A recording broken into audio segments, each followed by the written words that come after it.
Hey Mavs, I'm Miss Lewis and I'm one of your librarians at McNeil, and I'm going to try to keep this video as short as possible. So I'm launching right into the business interface database that we're going to look at.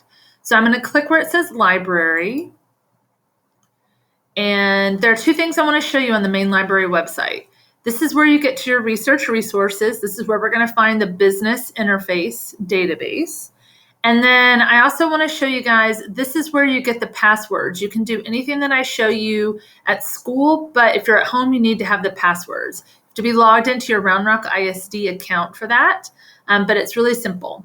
So I'm going to click into Research Resources, and like I said, I'm trying to keep this under 5 minutes for you guys so you don't get totally bored, right? So I'm scrolling down the page, and I'm just going to click where it says EBSCOhost under General Research.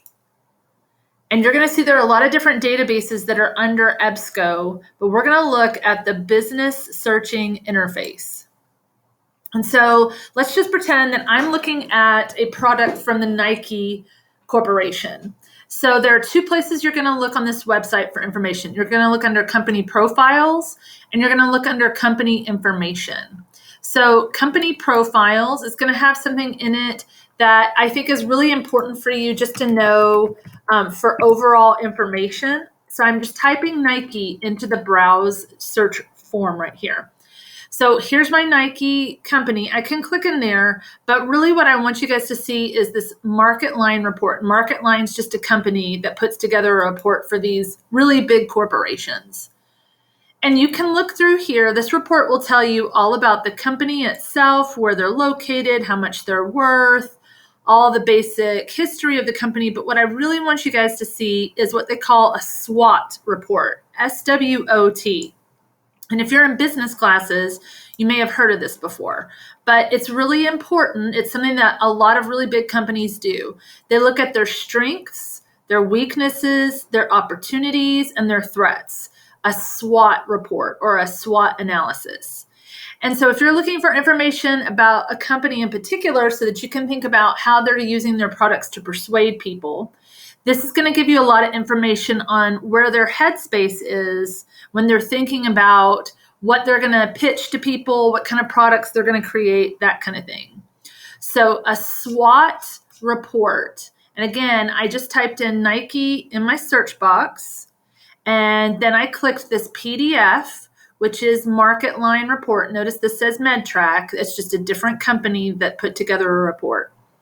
So here's the second thing we're going to look at. We're going to look at company information. And there are two things that I really want you guys to see. So notice there are lots of search elements on this page, but right now I'm just going to start off with just typing in Nike to see what we come up with. And what I want you to see is that the Nike Corporation right here, you can tell it's the main business because look at that, $37 billion worth of merchandise, right? And then what you'll see underneath this is how much the other smaller stores make. But I'm going to click into the Nike Corporation, the head honcho store.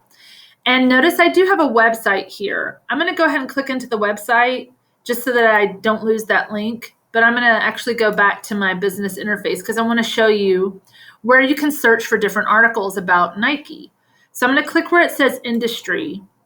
And there are all of these codes that go along with different parts of an industry. So notice this is work shoes, windbreakers, shoe stores, that kind of thing.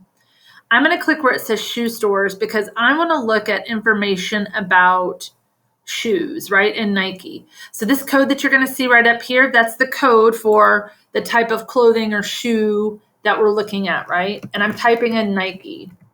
Now notice I've already got 12,000 articles to search for. That's totally unmanageable. I would never ask anybody to look through 12,000 articles.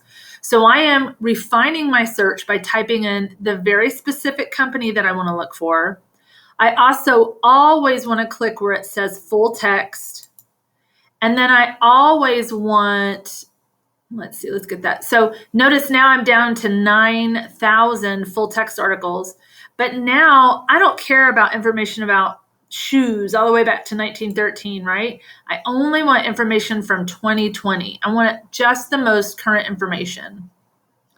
Oh, and look at that. When I did the full search, it took my Nike out of the search box. So I want to make sure that it's also Nike. Notice I went from 12,000 down to 184 articles. Now I'm getting really specific because I want it to be specifically about Nike. So Nike is my search term. My full text limiter is also checked, and my publishing date is 2020. That takes me down to 14 articles. That is totally manageable. I can definitely look at 14 articles. Now, I can look at what the company is doing to deal with COVID-19. I can look at what the company is dealing with in this world where we've got so much trash, we've got to figure out what to do with it. And maybe they're making footwear out of trash. There are different articles that I can click into. This article right here about the Olympics is really interesting and what they're doing at creating a product that some people think has an unfair advantage. So there are a lot of different things that you can look into. HTML full text is literally just the text from an article. But if you click where it says PDF full text, it takes you to what looks like a copy of the article from whatever text you got it from. So here is all of the information right here, as opposed to, like I said, HTML is just the text. It doesn't have any graphics or anything else that go with it. So that is how you use the Business Source Complete business interface to find information about different products. Now, I told you we clicked the Nike.com website. The reason I went ahead and did that, because I know you're probably thinking, but Ms. Lewis, I could have totally just typed in Nike.com myself.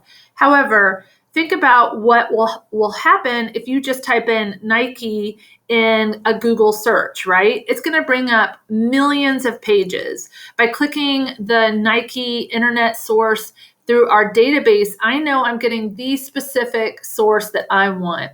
And I'm going to show you what's best to look at from their website. So obviously I could buy stuff, but I'm not interested in buying stuff. I want to look up information about their company. So I'm going to scroll all the way down to the bottom. And this is where I want to find the information about Nike. Their purpose, sustainability, what are they doing for the environment, different groups that they're a part of. If we look at their purpose, it really shows you, if you're looking at how a company tries to use persuasive techniques to sell their products, this is the best place to come in terms of what they are trying to present to the world. It's going to give you all the information about how they're taking care of their employees. What are they doing about equality? How are they taking care of the community? Different impact reports that their company has on the world. That is where you can find this information. So it's best to take that internet source from the database if you can, as opposed to just typing Nike in, because this is far more detailed and specific about what you want, because here are their persuasive techniques right here, right? So Business Search Complete is what you want to look at. You want to look under, you want to look for the company profiles, and that's going to take you to that SWOT report, and then company information that's going to take you to even more specifics about different articles about the company. So hopefully I did this under 5 minutes, and it was pretty short and sweet for you guys. But if you have any other questions or something just isn't working right, please feel free to email the library staff and we will be happy to help you. Happy hunting!